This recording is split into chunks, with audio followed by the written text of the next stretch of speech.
Salut à tous, moi c'est Amélie, hypnothérapeute. Je vais vous mettre l'extrait d'une séance que j'ai fait. J'ai reçu une personne endeuillée, c'était un garçon de mon âge d'environ 40 ans. Et en fait, il a perdu son garçon qui était jeune adulte, jeune adulte d'un accident de moto. Je voulais vous mettre des extraits de cette séance parce qu'elle m'a vraiment bouleversée.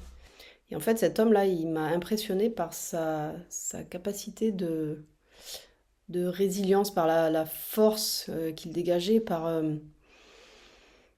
le travail qu'il avait fait au niveau de son deuil. Ça faisait environ 3 ans que c'était arrivé. Et en fait, il avait fait un tel cheminement que j'en étais moi-même impressionnée. Il arrivait à être à un stade, au bout de 3 ans, de gratitude. Il était dans la gratitude. La gratitude d'avoir pu connaître cette âme, d'avoir passé toutes ces années avec cette âme. Il y avait encore un peu de colère. Il est venu pour ça à la base. Il est venu me voir pour ça. Et puis finalement, après, vous allez vous rendre compte que il n'y avait pas que de la colère. Il y avait autre chose qui était cachée, dont il ne m'a pas parlé tout de suite. Et donc, on a d'abord fait un petit tour dans des vies antérieures, et puis après avoir fait ces petits bonds dans ces vies antérieures, ben, on est allé dans ce qu'on appelle l'entrevie. On pourrait dire que c'est l'endroit où va notre âme après avoir quitté son corps physique. Donc c'est comme un retour à la maison, c'est l'endroit où on se retrouve entre deux incarnations. Et du coup, dans cet endroit-là, on va pouvoir se connecter à la source, on va pouvoir se connecter au monde spirituel et donc à l'invisible, euh, aux anges gardiens, aux guides et puis aux défunts. Il n'est pas venu spécifiquement en séance pour contacter son fils, mais je me doutais que ça risquait d'arriver et donc ça s'est fait sans qu'on le suggère. Alors pour l'anecdote, comment il s'est retrouvé en séance avec moi, en fait, il a un ami, et bien sa femme, la femme de cet ami, elle est allée en séance avec une autre thérapeute qui est une amie à moi et qui a des capacités médiumniques. Et en fait, donc elle est en séance avec cette fille. Et puis d'un coup, ma collègue lui dit tiens, il y a un. Alors, le prénom de son fils, c'est un prénom vraiment pas commun. Je vais dire un autre prénom pour pas le dire. On va dire, Yvan. Bon, le vrai prénom en question, j'ai jamais entendu ailleurs. Donc on va dire Yvan. Donc ma collègue, elle dit, il y a un Yvan qui est là, qui a un message, c'est insistant. Et donc la nana, elle dit, ben, je connais pas de Yvan. Ma collègue, elle dit, si, c'est sûr, il y a un Yvan qui est là. Je te laisse réfléchir après, mais je t'assure qu'il y a un Yvan qui a un message à passer. C'est très insistant. Donc la nana, elle dit, non, vraiment, je vois pas, je connais pas d'Yvan. Et le soir, elle rentre chez elle, elle voit son conjoint, qui est donc l'ami de l'homme que j'ai reçu. Et elle lui dit, c'était bizarre ma séance aujourd'hui, apparemment, elle m'a parlé d'un Yvan, je vois pas pourquoi et tout. Et le gars lui a dit, mais enfin, Yvan, c'est le fils décédé de notre ami. Elle a dit, ah ouais, merde et tout. Du coup, après, ils lui en ont parlé, ils ont mis du temps à lui en parler, ils n'ont pas osé de suite. Et il est lui-même allé en séance avec ma collègue. Et donc cette collègue qui lui a fait une séance et de sa thérapie à elle. Et puis elle me l'a envoyé, elle lui a dit contacte Amélie, elle pourra te faire quelque chose de complet avec tes vies antérieures si tu as des questions spirituelles, et puis peut-être éventuellement un contact avec ton fils, si tu le souhaites. Donc voilà. Alors après quelques sauts dans les vies antérieures, on se retrouve dans l'entrevie. Il se retrouve face à un ange. Je vous laisse écouter. Il est grand, hein. Et il est content de me voir. Est-ce que tu as le sentiment de le connaître ou pas? Ouais.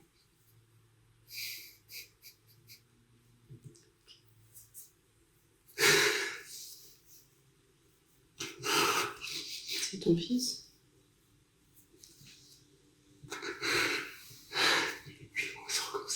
Ouais, ok.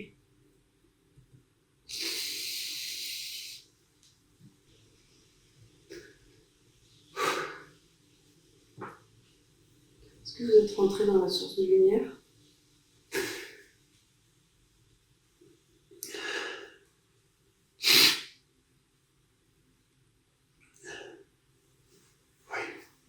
Ok.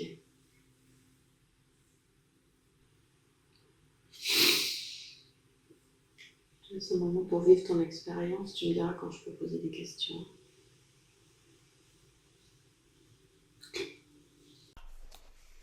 Donc là, vous l'avez compris, il pensait se trouver devant un ange, pas dire quelconque, mais normal. Et finalement, c'est son fils. Énormément d'émotions, moi-même très émue, moi-même j'ai les larmes aux yeux, pour tout vous dire. Et voilà, c'est marrant parce que ça s'est fait spontanément, on ne l'a pas appelé. J'ai mis que quelques extraits, j'ai coupé les longueurs, j'ai enlevé beaucoup de pleurs, mais j'ai voulu en laisser quand même pour que vous vous rendiez compte un peu de l'émotion qu'il y a dans ce genre de séance et que vous soyez un petit peu dans le truc par rapport à cet homme qui retrouve son petit garçon disparu il y a 3 ans.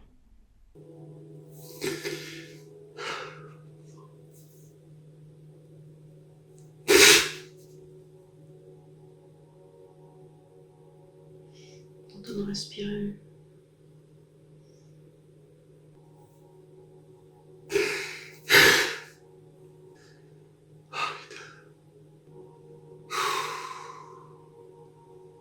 C'est contre moi que je suis en colère. Je suis tellement désolé.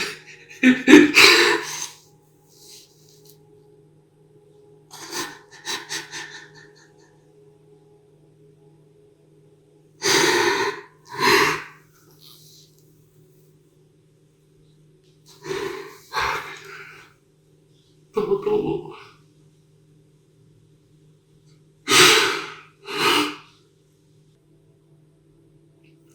J'ai pas pris le temps.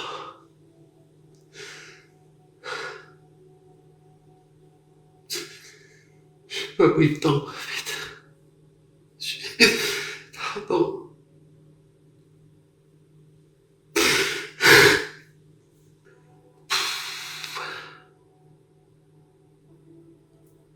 C'est dur d'accepter.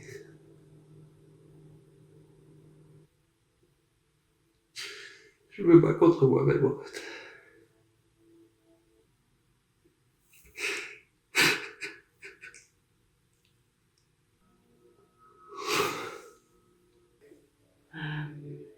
Et toi, tu as parlé de colère et de regret.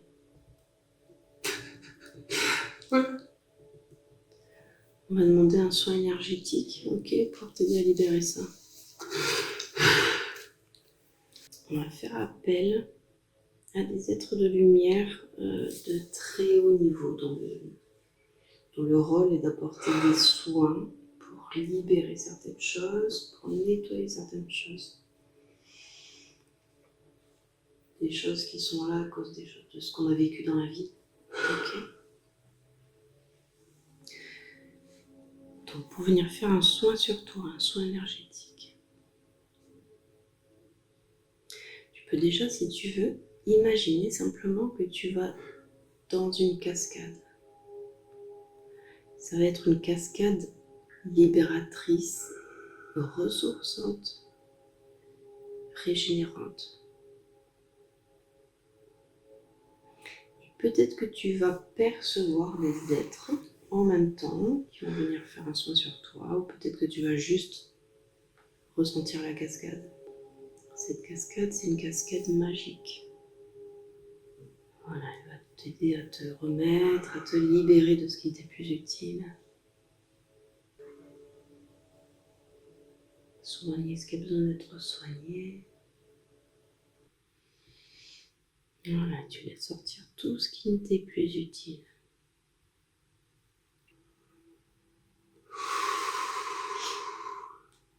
Cette cascade va aussi t'aider à accepter justement les choses, à t'aider à réparer ce qui a besoin d'être réparé.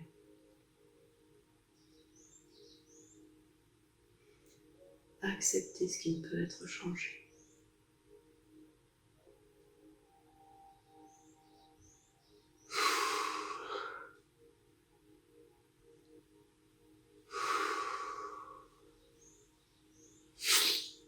Ça y est, je vois toutes les couleurs.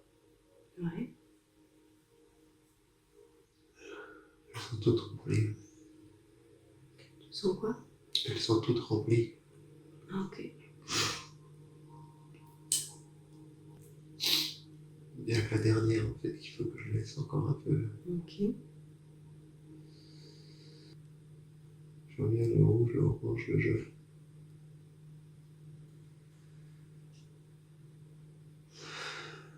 Le vert.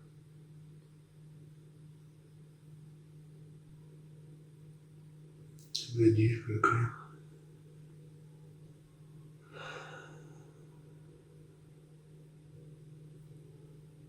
C'est marrant, je vois précisément où elle est, cette cascade.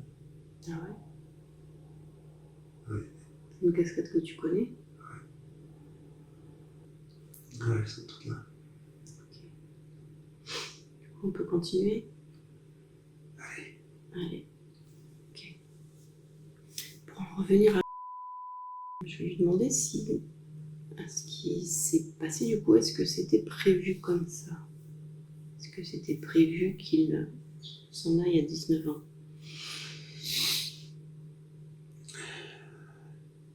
J'ai eu un oui assez franc. Ok. Est-ce qu'il y avait effectivement un schéma qui se répétait dans la famille là? Ouais. Est-ce que ce schéma est brisé ou pas? Oui. Ok. Et donc alors qu'il m'avait parlé seulement de colère, de quoi déjà? De regret aussi. Il m'a parlé de colère et de regret avant la séance. Je me rends compte qu'en fait il y a énormément de culpabilité, et ça il me l'avait pas dit. Donc je découvre pendant la séance qu'en fait il y a une histoire de phare. Et alors l'histoire, qui me l'a expliqué après, c'est que cette moto, elle avait des problèmes de phare. Et il n'arrêtait pas de repousser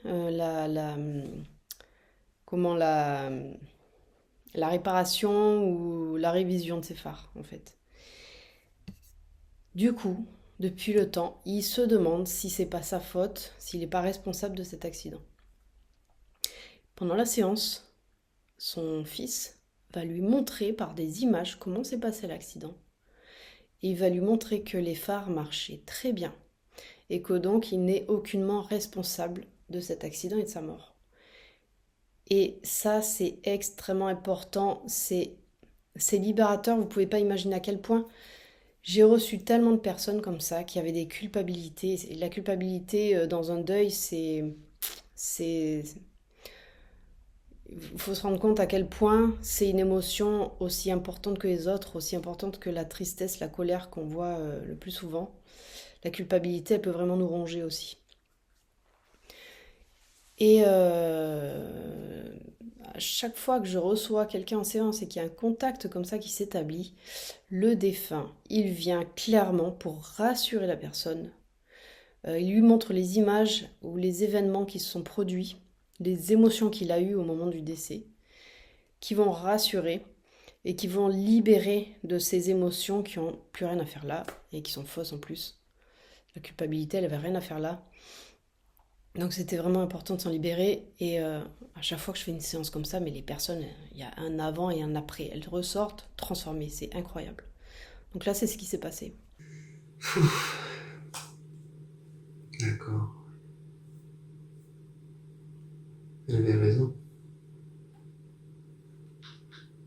Qui avait raison? Non, mais je comprenais pas pourquoi. Genre, d'analyser la colère. Il y a plein de choses que je ressentais pas, mais en fait, si. Je suis encore là, en fait. Je sais pourquoi, ouais. Ouais, j'ai du mal à l'accepter. Ouais, et pourtant, tu parles comme quelqu'un qui a accepté. Au fond de toi, c'est encore coincé, quoi. Euh, J'accepte pour ce que j'ai appris. Ouais. Je suis obstrué en fait. Les raisons pour lesquelles je pense que c'est arrivé. C'est-à-dire? En fait, il y avait un problème de phare sur sa moto. Ok. Et j'ai reculé le truc. Donc tu te sens responsable? Mais j'avais des doutes parce que on les avait remis en fait. Et là, je vois l'image qu'ils étaient allumés. Et que du coup, c'était pas ça. Et ça me mangeait en fait. C'était là qu'elle venait ma colère. Ouais.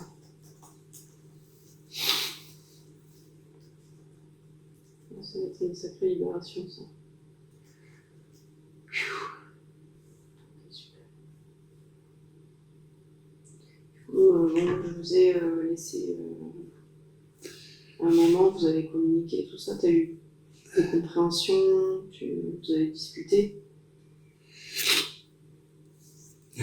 Ouais, beaucoup de. Mais il me faisait comprendre tout ça. Et ouais, je pouvais sentir son amour. Et qu'il serait là tout le temps, en fait. Et ça va me permettre de grandir. Du coup, tu as l'impression que c'était pas. Parce que de ce que j'ai cru comprendre, je suis pas sûre, j'ai cru comprendre que ce qu'on appelle les anges, on ne pourra jamais en être. C'est autre chose que nous. Il y a les guides qui sont des anciens incarnés qui nous guident, et il y a les anges qui sont autre chose. Tu as l'impression que lui, c'était ça. Ou alors, ouais. Ou alors juste un être tel que nous, mais beaucoup plus accompli, quoi. Ah oui, non, il est. Ou alors, si c'est le cas, il est vraiment très accompli. Hein. Ça se peut. Tu le voyais toujours avec les ailes et tout ça après? Ouais, non, mais par contre, ouais, je pense que. Ouais, c'est. Ah, les ailes, ça, c'est quand même les anges, hein, je pense. Non, mais ouais, je pouvais le percevoir à travers, mais il est très puissant, très lumineux. Et du coup, tu te sens plus en paix suite à l'expérience? Oui. Super. Oui, parce qu'il m'a montré la moto avec le feu allumé. C'est une super séance. Ça va continuer, tu dis? Ouais, La communication? je pense. T'as l'impression? Tu me diras. Allez, non, ouais, ça chamboule. Hein. C'est cool, je me sens bien. Je vais pouvoir laisser partir tous mes vieux démons. Voilà, alors j'espère que cette séance vous a plu. Si vous voulez prendre rendez-vous vous aussi, que ce soit alors, directement prendre rendez-vous ou réserver un appel pour qu'on échange et que vous voyez ce qui vous intéresse comme séance ou ce qui peut vous aider comme séance, vous allez tout simplement sur le site amelieramirez.com. Je vous dis à très bientôt.